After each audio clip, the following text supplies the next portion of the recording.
Allah Subhanahu wa taala menjaga nabinya Muhammad sallallahu alaihi wasallam dari segala macam maksiat sebelum menjadi nabi. Jadi Nabi sallallahu alaihi wasallam itu terkenal tidak pernah ada satu pun kemaksiatan yang terjadi dalam hidup beliau. Seperti misalnya ada satu tradisi buruk orang-orang Quraisy zaman jahiliyah dulu, dan saya melihat ini masih terjadi sekarang ya.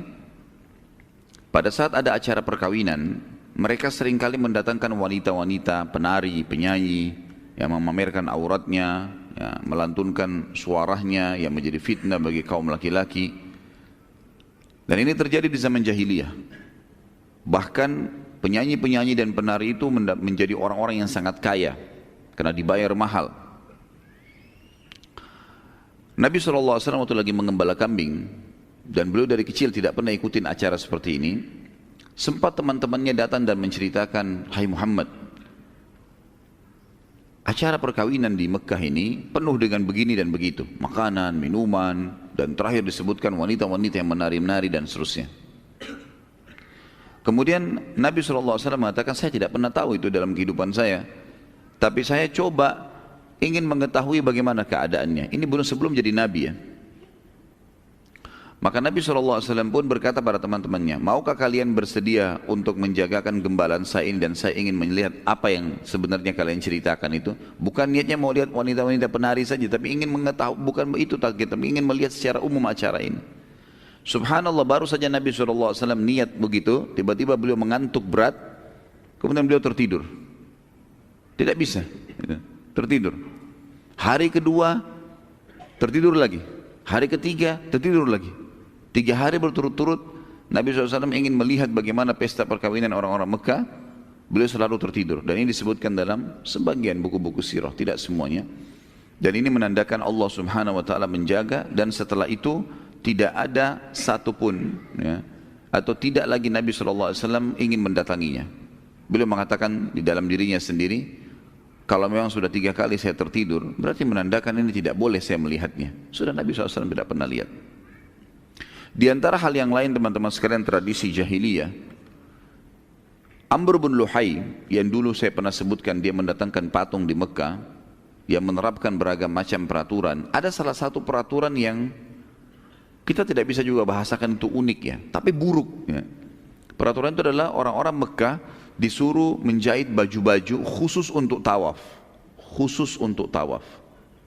Dan nanti berkembang, siapapun yang masuk ke Mekah disuruh untuk membeli dan memakai baju hasil buatan masyarakat Mekah.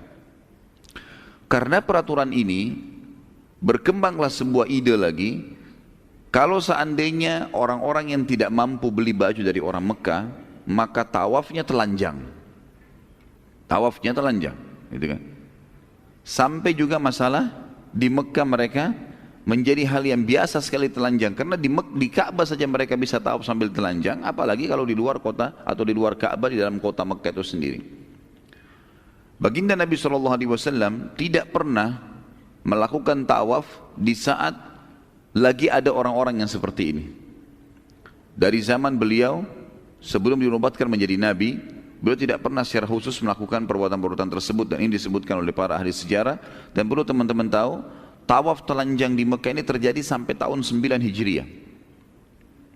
Sampai Nabi SAW membebaskan kota Mekah, barulah beliau mengutus Abu Bakar setelah penaklukan kota Mekah, bahwasanya tidak boleh lagi ada patung di Mekah, dihancurkan di Mekah, seluruh Mekah terutama dekat Ka'bah.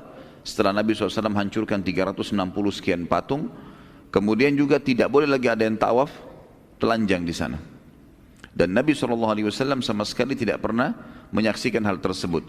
Sampai tradisi kaum laki-laki di Mekah dulu teman-teman sekalian, kalau pakai baju itu menggunakan izar tanpa rida. Izar itu maksudnya bagian bawah, kayak kita sarung atau celana. Dan bagian atas mereka tidak pakai baju biasanya. Artinya kebanyakan tradisi orang seperti itu. Kalaupun ada orang yang kaya raya punya kelebihan, baru dia menggunakan baju bagian atasnya gitu. Salah satu tradisi mereka adalah kalau mereka saling gotong royong mengangkat barang, batu misalnya, mau gotong royong untuk membangun suatu tempat, maka supaya pundaknya nggak luka, mereka mencabut izarnya, sarung bagian bawahnya, itu sampai auratnya kelihatan. kemudian meletakkan di punggung untuk meletakkan batu, dan mereka tidak menganggap itu aib. Di dalam sebuah athar disebutkan, pada saat Nabi SAW mau mengangkat batu membantu sebagian keluarganya yang sedang membangun, maka orang-orang pada mengangkat batu-batu besar, dan Nabi SAW ikut partisipasi mengangkat batu besar itu.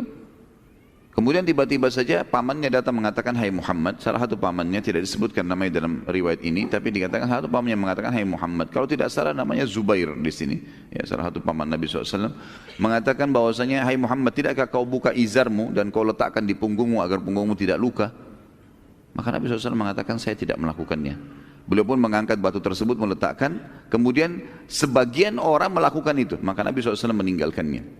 Nabi SAW meninggalkannya. Kemudian yang terjadi juga sebelum masa kenabian teman-teman sekalian, yang menandakan Allah Subhanahu Wa Taala yang menjaga Nabinya Muhammad Sallallahu Alaihi Wasallam adalah partisipasinya Nabi SAW di peperangan Fujar. Ada suku menyerang suku yang lain, namanya Harbu Fujar. Namanya Harbu Fujar, dianggap peperangan yang bermaksiat, gitulah. Fujar dari kata-kata fajar. Ya. Nabi SAW pernah menghadiri itu. Jadi ada pernah suku Hawazim namanya. Suku Hawazim ini menyerang Mekah, menyerang Quraisy. Gitu. Ini waktu Nabi SAW masih umur belasan tahun ini. Waktu beliau masih jadi pengembala. Kemudian Nabi SAW partisipasi, dan beliau satu-satunya riwayat membicara masalah ini adalah hadis sahih yang kata Nabi SAW, kuntu ambulu li'a'mami. Aku pada saat Harbu Fujar itu sedang mengambilkan anak-anak panah untuk pamanku. Ya. Dikasih, Nabi SAW kasih pamannya yang melemparnya. Seperti itulah. Yang jelas beliau partisipasi dalam peperangan ini, dan ahli sejarah mengatakan bahwasanya ini juga pendidikan Allah Subhanahu Wa Taala agar Nabi SAW tahu tentang masalah peperangan itu. Selanjutnya teman-teman sekalian, juga hal yang luar biasa partisipasinya Nabi SAW dalam hilfu fudul namanya. Hilfu fudul. Hilf adalah sumpah, ya. Halafa, yang kata Nabi SAW, man halafa bighairi Allah faqad asyrak. Siapa yang bersumpah selain nama Allah maka dia telah musyrik, gitu kan. Hilf, halafa, atau orang Arab mengatakan ahlifu billah, aku bersumpah atas nama Allah. Hilf fudul, ya. Fudul punya makna banyak, ya. Di antaranya adalah hak, hukuk, ya, haknya orang lain gitu. Jadi begini ceritanya, Nabi hilfu fudul adalah sebagian anak-anak muda Mekah, ya, pada saat itu yang diistilahkan dengan syabab Mekah, ya, pada saat itu mereka berkumpul, kemudian mereka sepakat bersumpah atas nama Allah depan Ka'bah, mereka akan membela semua orang yang terzalimi, dari penduduk Mekah atau bukan penduduk Mekah, dari penduduk Mekah atau bukan penduduk Mekah. Jadi mereka berkumpul, kemudian mereka sepakat untuk itu, siapapun itu. Ini ada sebabnya teman-teman sekalian. Awal kisahnya hilfu fudul adalah ada seseorang dari luar Mekah pernah bertransaksi dengan salah satu tokoh Mekah yang bernama Al-As bin Wa'il. Siapa ini As bin Wa'il? Ayahnya Amr bin As. Amr bin As radhiyallahu anhu masuk Islam. Al-As bin Wa'il ini tidak, gitu kan. Al-As bin Wa'il ini salah satu tokoh Mekah, pernah dia transaksi dengan satu orang pendatang dari luar Mekah, kemudian dia nggak mau bayar. Sudah diambil semuanya, baik saya beli ini semua, dibawa semuanya, sudah ditaruh di gudangnya. Kemudian tiba-tiba pada saat pembayaran dia bilang, enggak, saya nggak mau bayar. Orang ini sendirian, nggak ada pembelahnya gitu, dari luar kota Mekah. Maka pada saat itu teman-teman, orang ini pun datang, ya, menyampaikan kepada orang-orang Quraisy, nggak ada yang hiraukan. Tokoh Quraisy nggak ada yang hiraukan. Sampai akhirnya dia menyebutkan dengan syairnya, sungguh Al-As telah berbuat kezaliman dan tidak memberi hakku. Bila kalian wahai para Quraisy tidak menolongku, maka berarti kalian bersamanya dalam hal ini, dan akan aku sebarkan kezaliman ini pada seluruh bangsa Arab. Para tokoh Quraisy waktu itu sempat waktu mendengarkan syair, dan syair pada saat itu luar biasa, ya, sama dengan kita sekarang media. Setiap ada syair baru selalu saja diperebutkan oleh orang untuk dihafal, baik atau buruk. Sampai kadang-kadang kalau kita, dan saya tidak sarankan tentunya, syair-syair masa jahiliyah itu luar biasa sampai merincikan tentang wanita. bagaimana wanita yang indah itu, bagaimana dalam syair-syair mereka, gitu kan. Jadi ini seperti media kalau kita sekarang cepat sekali menyebar. Orang-orang Quraisy akhirnya takut dengan syair-syair itu, akhirnya mereka terdiam. Muncullah beberapa anak muda Mekah, masing-masing memiliki yang ayah-ayah mereka juga kepala-kepala suku, yang akhirnya bersumpah di depan Ka'bah dan akan melawan kezaliman, walaupun harus menumpahkan darah mereka. Ada hadis sejarah yang mengatakan sebab dinamakan hilfu fudul, sumpah fudul, karena fudul ini adalah nama gabungan nama dari 3 orang yang pertama membentuk hilfu fudul. Semua namanya fadl, semua namanya fadl. Tiga-tiganya maka dikatakan fudul, ya.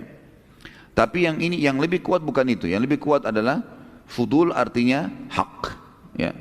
Haknya orang-orang. Para pemuda ini sebagaimana saya bilang tadi sepakat akan membela siapapun yang terzalimi di Mekah walaupun harus mengorbankan jiwa mereka, dan mereka mengiklankan itu ke seluruh Mekah dan menjadikan sebagai program siapapun yang mau ikut dibuka.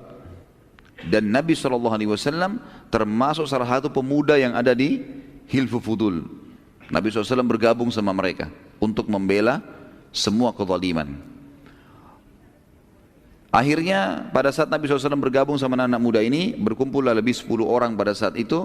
Kemudian mereka mendatangi rumahnya Al-As bin Wa'il. Lalu mereka mengatakan, demi Allah kami telah bersumpah atas nama Allah untuk membela siapapun yang terzalimi. Dan anda telah menzalimi orang yang datang dari luar Mekah. Kalau anda tidak mengembalikan haknya, maka kami akan membunuh anda. Jadi nggak ada alasan lagi. Melihat kejadian tersebut, karena Al-As bin Wa'il ketakutan, dia pun mengembalikan haknya orang tadi.